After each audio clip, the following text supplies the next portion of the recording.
The Honda HR-V has earned a reputation as a solid subcompact crossover, but beneath that dependable image are 7 real problems that could make you think twice before buying one. If you're considering this Honda for your next vehicle, you need to understand these issues before you commit to a purchase. We've uncovered 7 problems with the Honda HR-V that reveal why this crossover isn't the smart choice it appears to be. So let's break them down. Number 7. Underpowered powertrain.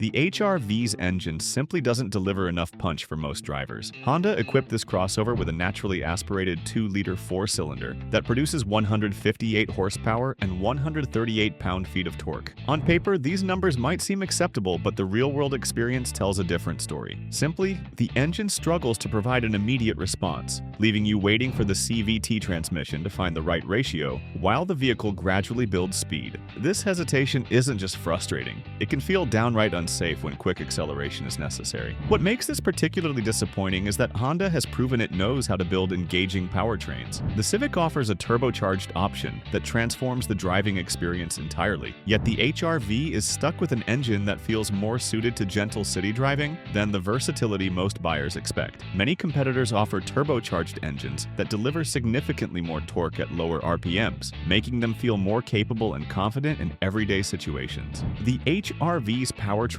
isn't broken or unreliable, it's simply underwhelming for a modern crossover. So, the engine lacks punch, but Honda could have addressed efficiency concerns in a different way, which brings us to the next frustrating omission. Number 6. No hybrid option.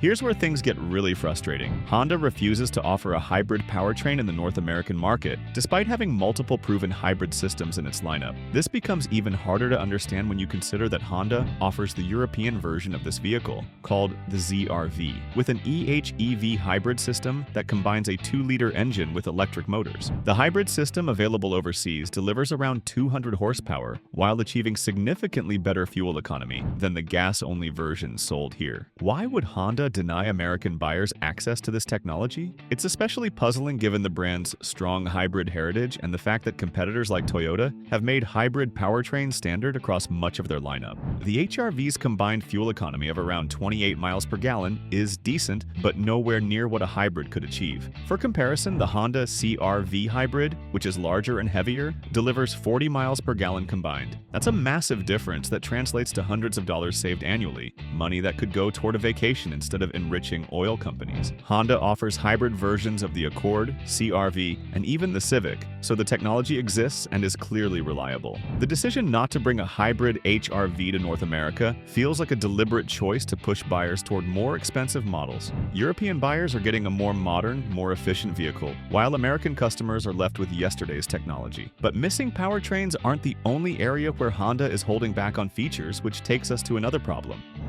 Number 5. Base model lacks standard features. The base LX trim is surprisingly bare bones, missing several features that have become standard equipment in competing vehicles. This creates a significant problem. Either you accept a stripped-down crossover, or you're forced to step up to higher trims that quickly push the price into uncomfortable territory. The base HR-V doesn't include Apple CarPlay or Android Auto wireless connectivity. You'll need to plug in your phone every single time. There's no power driver's seat, no sunroof, and the infotainment screen is smaller than what rivals offer. Even basic convenience features like a leather-wrapped steering wheel and automatic climate control are reserved for higher trims. The audio system is particularly underwhelming, with just 4 speakers that struggle to fill the cabin with a quality sound. Even when you add those features, there's a fundamental comfort issue that no trim level solves. Number 4. Seats could be more comfortable. Spend more than an hour in the HR-V's front seats, and you'll start to understand why this is a genuine concern. The seats simply don't provide the level of support and comfort that many drivers need, especially on longer trips. The cushions feel somewhat thin, and the seat structure doesn't offer enough contouring to properly support your lower back and thighs. What's particularly disappointing is that Honda has demonstrated it knows how to build excellent seats in other models. The Accord features some of the most comfortable seats in its segment, with superior cushioning and better ergonomic design. The HR-V HRV's front seats feel like a cost-cutting measure, using less substantial materials and a simpler structure that doesn't properly cradle the occupant. Competitors like the Mazda CX-30 and Subaru Crosstrek offer noticeably better front seat comfort. When you're shopping for a vehicle you'll spend considerable time in, seat comfort isn't a minor concern. It directly affects your driving experience and overall satisfaction. So, the front seats disappoint, but if you're thinking the spacious-looking cabin makes up for it, the cargo area tells a different story. Number 3. Rivals offer more cargo space.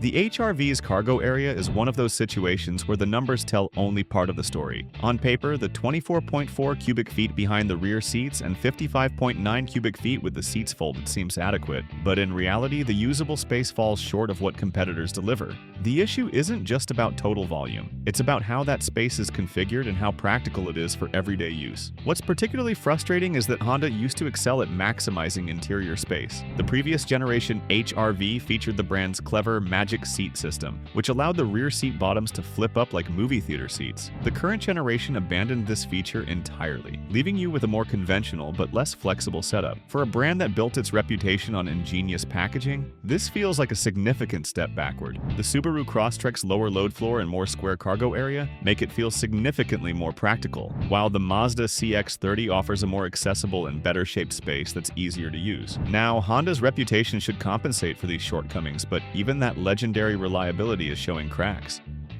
Number 2. A few reliability issues. Here's where we need to have an honest conversation about Honda's changing reliability landscape. The HR-V is generally more reliable than many competitors, but it's not achieving the bulletproof reputation that older Honda models enjoyed. Several issues have emerged that current and potential owners need to understand. The most serious problem involves the steering system. Honda issued a recall affecting certain 2023 to 2025 HR-V vehicles because the steering gearbox assembly may have been manufactured incorrectly. This defect can cause excessive internal friction and make steering significantly more difficult, which is obviously a major safety concern. Multiple owners have reported sticky steering or unusually heavy steering effort, particularly at low speeds. Glass and window issues represent another concerning pattern. Reports have surfaced of rear windows and other glass panels randomly shattering or cracking without any apparent impact. While not as common as some other problems, these incidents are serious from both a safety and reliability standpoint. Electrical and infotainment problems are cropping up with some regularity. Owners report system freezes, connectivity issues with Bluetooth and smartphone integration, and various glitches that require system resets. While these aren't catastrophic failures, they're frustrating quality-of-life issues that shouldn't be present in a modern Honda vehicle. So reliability isn't what it used to be, but even if it were perfect, there's one final problem that makes all these compromises harder to accept. Number 1. Pricing.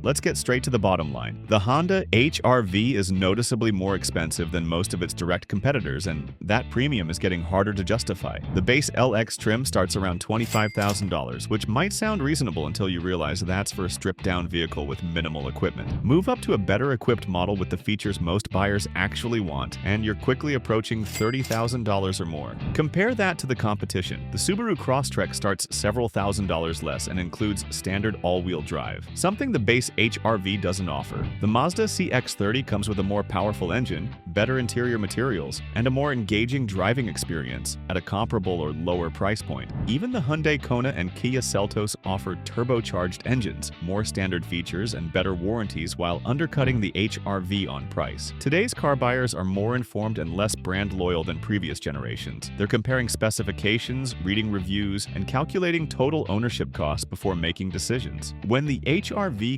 consistently comes up short in these comparisons while costing more, it's a recipe for losing sales to competitors who offer better value. The Honda HR-V still carries the badge of a trusted brand, but these 7 problems reveal a crossover that's falling behind the competition in too many critical areas. Between the underwhelming powertrain, the missing hybrid option that European buyers enjoy, sparse standard features, uncomfortable seats, limited cargo practicality, emerging reliability concerns, and pricing that's hard to justify, the HR-V is asking buyers to pay more while delivering less. If you're shopping in this segment, take a close look at competitors. Many of them offer better value, more features, and a more satisfying ownership experience than what Honda is providing with the HR-V right now. Speaking of small crossovers that are arguably a better value, make sure to check out our video about genius changes on the 2026 Subaru Crosstrek. If you're looking for a versatile small SUV with more standard equipment and an excellent all-wheel drive system, this one is for you. Moreover, the 2026 Crosstrek also gets an efficient hybrid system that elevates both performance and fuel efficiency to the next level.